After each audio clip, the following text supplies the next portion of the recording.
ભાઈને પોખી રહ્યા છે, ત્યાં આગળ સન્માન કરી રહ્યા છે, ત્યારે નગરની નારીઓ એ નગર તો બાજુમાં એમની આગળ બેઠેલા નાના જે છે ને એમનું સ્વરૂપ સોહામણું છે. તરગામની સ્ત્રીઓ તો દર્શન કરી ધન્ય પામી છે. શરણાઈના સુર વાગે છે, ઢોલ વાગી રહ્યો છે, મંગળ ગીતો ગવાઈ રહ્યા છે. એક તરફ મહેમાનોની સરબરાહ અને બીજી તરફ લગ્ન વિધિ ચાલી રહ્યો છે. તરગામને આંગણે પુરુષોત્તમ નારાયણ મોટા ભાઈને પરણાવવા માટે પધાર્યા છે. સુવાસિની દેવીની સાથે લગ્ન વિધિ સંપન્ન થયો.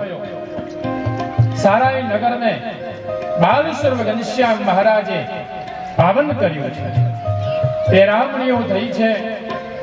જાનની વિદાય જ્યારે થઈ ત્યારે સુવાસિની દેવીને બહુ ખબર નહીં કે મારા દિયર કેવા છે, પણ જાનની વિદાય વખતે મોટા ભાઈની સાનિધ્યમાં જ્યારે ઘનશ્યામ પ્રભુ જોયા અને ખબર પડી ગઈ, ઓહો આ મારા દિયર કોઈ આ લોકનો મનુષ્ય લાગતો નથી, કોઈ બાળક નથી, લાગે છે આ કોઈ દૈવી ઈશ્વરીય અંશ. કઈ વાંધો નહીં, આવા ઘરમાં જવા માટેનું મારું સૌભાગ્ય મને સાંપડ્યું છે. અને એ વખતે જાનને વાજતે ગાજતે વિદાય આપી છે.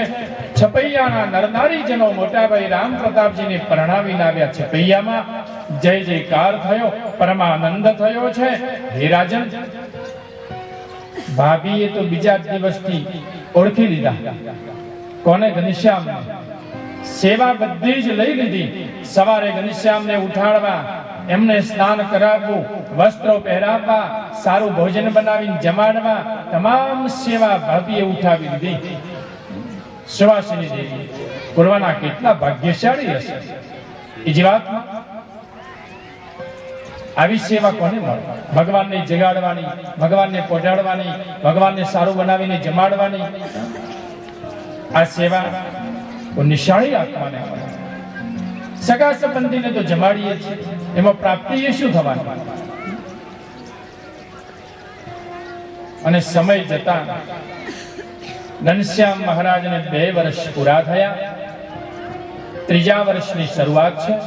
હે રાજન, અને એ 3જા વર્ષમાં નિયમ છે કે ચૌલ સંસ્કાર, કેશ ઉતારવા,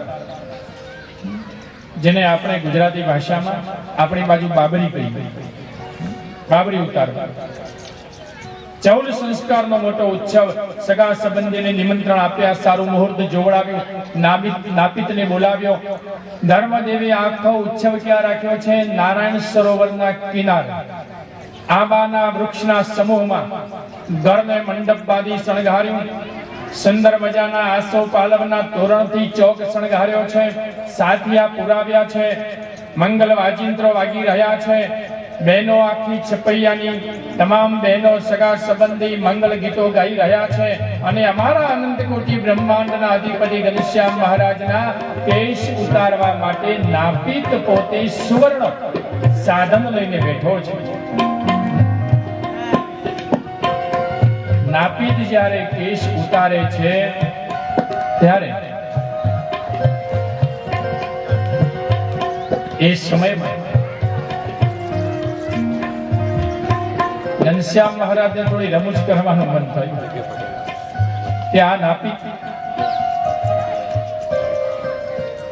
ભગવાનનો ઉત્સવ છે, સજ્જનો મહોત્સવ છે, આ મહોત્સવ છે. અને એટલે જ આ મહોત્સવની અંદર એમનું તો આગમન હોય જ, એમનું તો વતન છે. ડોક્ટર અતુલભાઈ અત્યારે પધાર્યા, આપણા કલોલ ધારાસભ્ય. એમની તો આ જન્મભૂમિ છે અને એમને તો આમંત્રણ 5 દિવસનું અહીંયા છે. આ ઘનશ્યામ મહારાજના ઉત્સવમાં પણ કેટલાય સગા સંબંધી મોટેરા આવતા હતા. છપૈયાની ધરતી ઉપર ઘનશ્યામ મહારાજના કેશ ઉતરાવી દીધા છે. સુંદર માતાજી પ્રસન્ન થયા. દિવ્ય વિભૂતિ દર્શન કરી નારાયણ સરોવરમાં સ્નાન વિધિ સંપન્ન થયો. પછી રમતા થઈ ગયા. ઘનશ્યામ મહારાજ રમવામાં મશગુલ થયા. હે રાજન, એ સમયમાં ભક્તિ માતા ધર્મદેવ સગા સંબંધીના સત્કારમાં એકાગ્ર બની ગયા. તમે જોજો બરાબર, આપણા ઘેર સામાજિક પ્રસંગ હોય, લગ્ન પ્રસંગ હોય કે બીજો પ્રસંગ હોય, ત્યારે લગભગ આપણે કોને ભૂલી જઈએ? ભગવાનને ભૂલી જઈએ. એ દિવસે ના ઉતરે ઠાકોરજીની સિંહાસનમાં આરતી, ઘરમાં ગોખમાં પધરાવ્યા હોય ને, ઘરમાં લગ્ન હોય એટલે સમજી લેવું આરતી ભૂલી જઈએ. સમય પ્રમાણે થાળ ધરાવવાની ભૂલી જતા હોઈએ. કારણ કે લગ્નનો એટલે સામાજિક પ્રસંગનો આનંદ એવો હોય છે, સગા સંબંધીના સ્વાગત સન્માનમાં જ. હા, અને ઘણા તો અમે કેવા છીએ, અમારું ઘર કેવું છે, અમારા ઘરમાં કેવી સંપત્તિ એ બતાવવામાં, બીજાને પ્રદર્શન કરવામાં ભગવાન ભૂલી જતા. ભાઈ હવે કેવું છે કે કેવું નથી એને તો હવે બધાય જાણે છે, ભગવાને જાણે છે, પરંતુ ભગવાનને યાદ રાખ. ઠાકોરજીને ભૂલી ગયા, ઘનશ્યામ મહારાજની ભક્તિ માતાએ ભૂલી ગયા, અને સુંદરી મામીએ ભૂલી ગયા, વસરામ મામાએ ભૂલી ગયા, ધર્મ પિતાએ ભૂલી ગયા, નજીકના સંબંધી ભૂલી ગયા, અને ઘનશ્યામ મહારાજ રમતા રમતા બાળકોની સાથે ક્યાં પહોંચી ગયા? શેખ પૂર્વ દિશામાં આંબાવાડિયા. બરાબર આ સમયનો લાગ જોઈ અને કાલિદત્ત સંધ્યાનો સમય થવા આવ્યો છે. કાલિદત્ત આવી પહોંચ્યો છે. સમયનો લાગ જોવે અને સમય સુધારે એનું નામ સજ્જન. સમય મળે અને સમય ન સુધારે, સમયનો દુરુપયોગ કરે એનું નામ દુર્જન. સમય મળ્યો છે, સમયનો સદુપયોગ કરી લે તો સજ્જનમાં ગણતરી થાય. સમયનો દુરુપયોગ કરે તો દુર્જનમાં ગણતરી થાય. કાલિદત્ત આવી ભયંકર આધી વંટોળ પેદા કર્યો. છપૈયા આખામાં અંધકાર સવાઈ ગયો. ચારે બાજુ પવન વાવાઝોડાની જેમ ફૂંકાવા લાગ્યો છે, ધોળ ઉડવા લાગી છે. ઘનશ્યામ મહાપ્રભુ અને બાળ મિત્રો અલગ અલગ થઈ ચડી ગયો, અને જ્યાં એ થળથી આબો જુદો કર્યો, એના મનમાં એમ, કાલિદત્તના મનમાં એમ કે ઘનશ્યામ મરી ગયા, પણ પ્રભુએ વક્ર દ્રષ્ટિ એવી કરી કે કાલિદત્ત તમામ વૃક્ષોના થળને અથડાતો અથડાતો અથડાતો મૃત્યુ પામ્યો છે.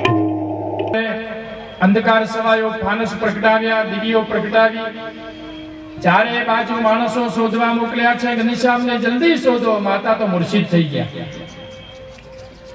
ભક્તિ દેવી મૂર્છિત થયા, છતાંય પણ હિંમત કરાવી થોડી વારમાં બેઠા કરી બધા શોધવા નીકળ્યા છે. ત્યાં શોધતા શોધતા આંબાવાડિયાના એ આંબાના વૃક્ષ નીચેથી ઘનશ્યામ મહારાજ કોને મળ્યા? સુંદરી મામીને મળ્યા. કારણ કે સુંદરી મામી બહુ ચાલાક અને ચબરાક હતા.